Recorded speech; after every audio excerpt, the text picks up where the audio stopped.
Hello everyone. Today's problem is minimum operations to reduce x to 0. So we are given an array of integers and another integer x, and we are required to remove either the leftmost element of the given array or the rightmost element of the given array and subtract its value from x to make it equal to 0. And we need to do this in the least possible number of operations. For example, in this case, there are two operations which are required at least to make x equals to 0, because first I'll have to remove this 3, and then the array would be 1 1 4 2 and value of x equals to 2, and then I can remove this 2, that is the rightmost element, and therefore I'll have x equals to 0. And if it is not possible to make x equal to 0 as in this case, then we need to return -1. As you can see that there is no way using this array to make x equal to 0. Let us take another example. Suppose we have, and the given value of x is 4, then we are required to make x equal to 0. So how many ways are there to make x equal to 0 using this array? One possible way is to choose this element, then we will have this array, and then choose this element, then we will have this array, and then choose this element. So the value of x will be 0.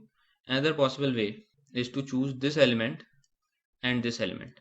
That is, once we choose the leftmost element and once we choose the rightmost element, and we reduce the value of x to 0 in only two operations. Therefore, the answer to this test case is 2. So I hope you understood the problem statement, and now it's time to think how this problem can be solved. So we have an array.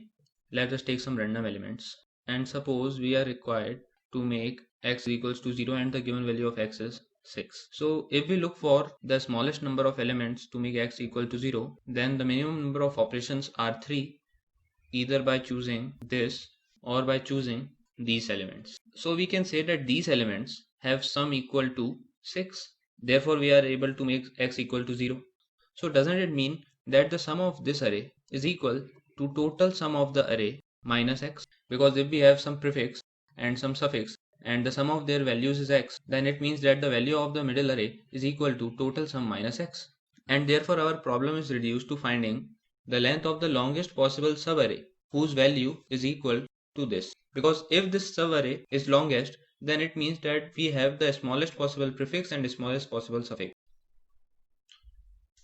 So in order to find such a subarray, that is to find a subarray with the given sum, we initially start from the left, and the sum of the current subarray is 1, which is less than the required number, which is 9. And therefore in the next step I have the new subarray whose length is 2 and whose value is 3, which is again less than the required number 9. Therefore I again increase the value or the length of the current subarray by 1, and now the sum of the current values of the subarray is 6, which is again less than the required number. Therefore next I choose this subarray, and the sum of the values of this subarray is equal to 10, which is greater than the required number 9. Therefore I need a smaller subarray, but I have already checked one smaller subarray which starts from the first element. So maybe the smaller subarray starts from this elements and end here. Therefore I decrease this value, that is 1, and now my subarray becomes equal to this, and its value is equal to 9 and its length is 3. So currently the longest possible such subarray is 3. Again I increase the length of my current subarray, and now its value is 11, which is more than the required number. Therefore I again decrease the length of this subarray from the front, and now this is my current subarray and its value is equal to 9, and its length is also 3, so our answer does not change. Again I take another subarray whose length is 4 and its value is 12, which is more than the given number. Therefore I reduce the length of this subarray by 1 from the front, and now its value become equal to 9, but still the length of this subarray is also 3, so our answer does not change. So the length of the array is 6 and our longest possible subarray whose value is equal to 9 is 3. Therefore answer is 6 minus 3, which is equal to 3. I hope you understood this thing. And to do this we have two integers I and j. Their values is 0 and another number sum.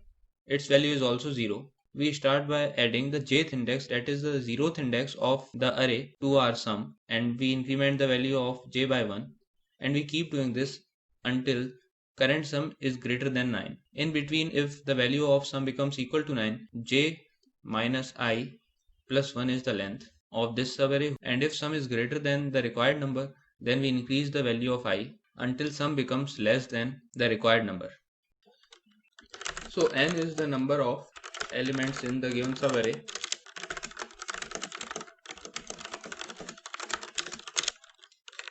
and initially total sum is equal to 0.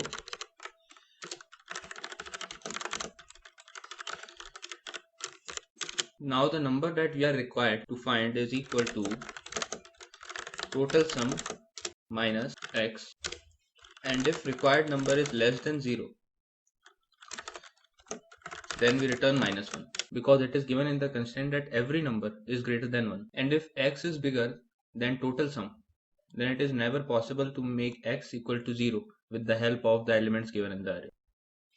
Then int length be the maximum possible length of current subarray, but currently it is equal to minus 1.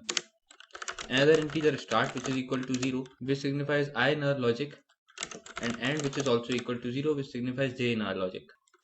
And another integer s, which is equal to the current sum, which is initially 0, and while end is less than n, s plus equal to nums of end,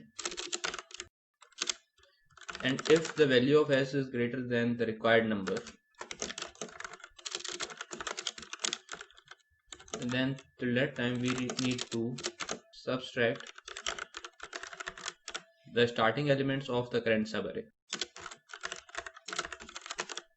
And one more thing, that start will always be less than or equal to end.